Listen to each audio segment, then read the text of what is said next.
It's morning, 20 miles from the enemy. These are American boys going to work. The morning fighter patrol. They're flying over Italy, and there are others like them flying over Burma, over the coast of Holland, over China, and over Germany. In search of the enemy. Enemy planes. The odds are bad this morning, nearly 3 to 1. The routine morning patrol goes on. They close the range, 3,500 feet, 3,000, 2,500, 2,000. The odds are still 3 to 1.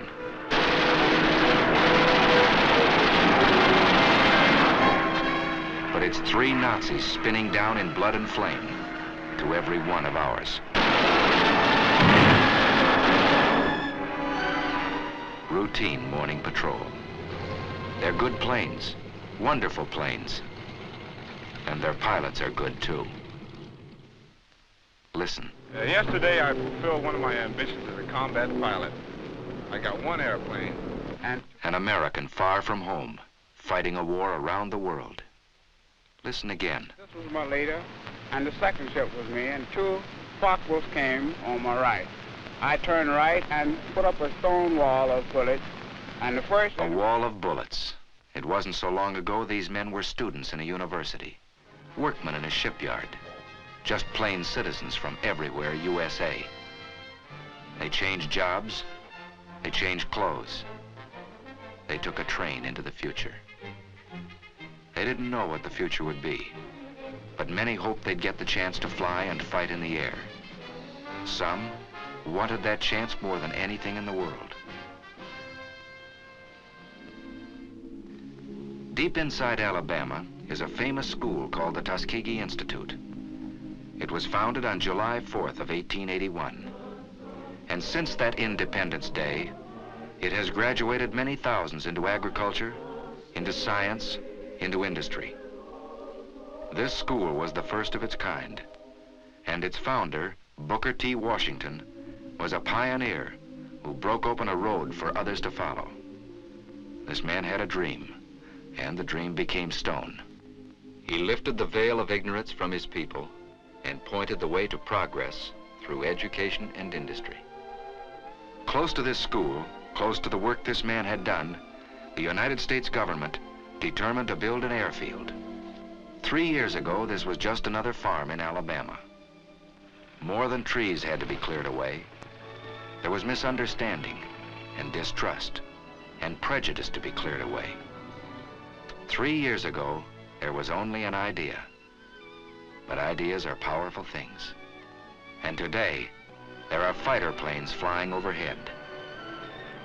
Instead of swamp and yellow pine, there are hangars, repair shops, barracks.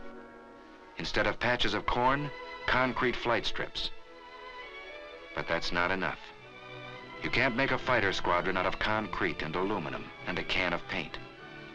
It takes men. A chemistry student, a welder, a shoe salesman must learn how to fly. A group of average Americans must become a team of fighting men with wings.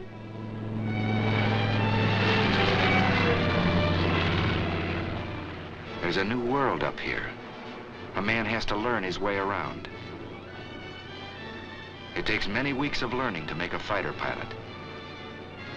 And a lot of that learning is done in a hard wooden chair.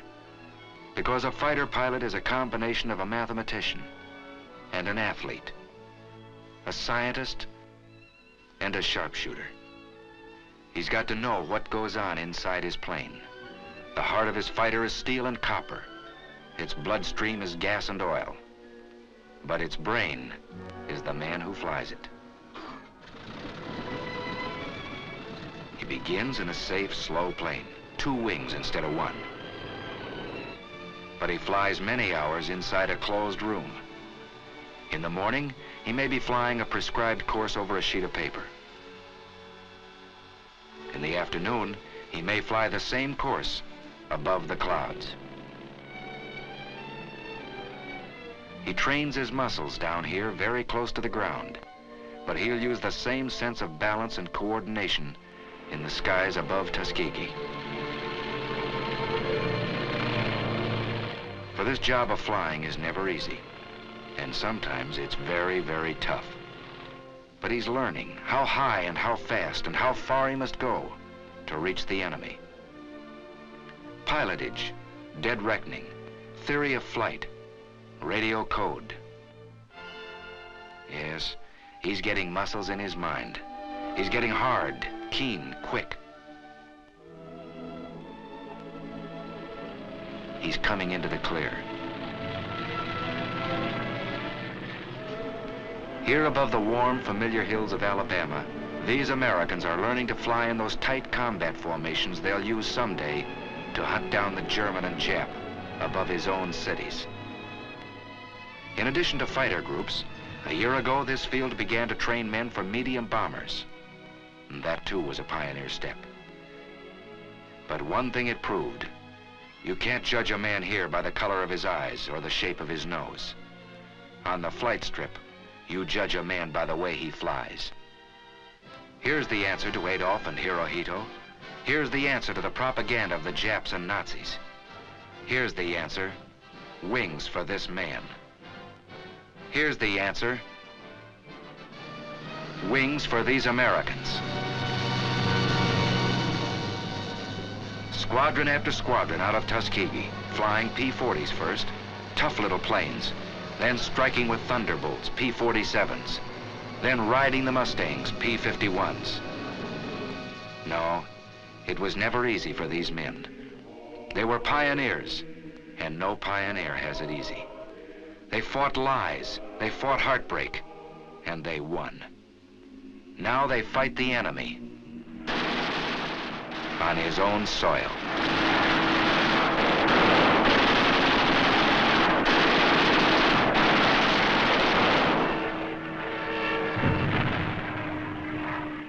They fought the enemy, not without loss.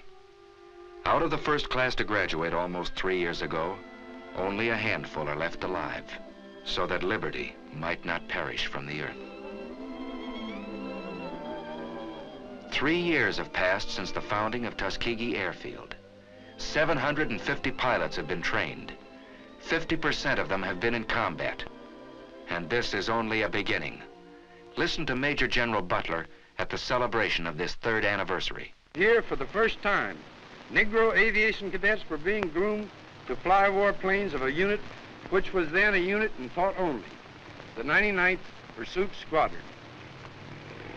These men were pioneers of a venture so new that you who stand here before me now, after 3 years, may still be considered forerunners in the movement which has given you a place in the fighting men of the sky.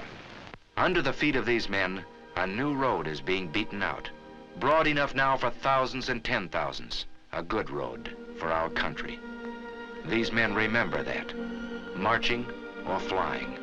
They remember backing them up, their families, their friends, who expect so much of them. And backing them up, the men and women of every creed and speech and color who made these planes. And backing them up, the most powerful force in the world, the strength of the American people.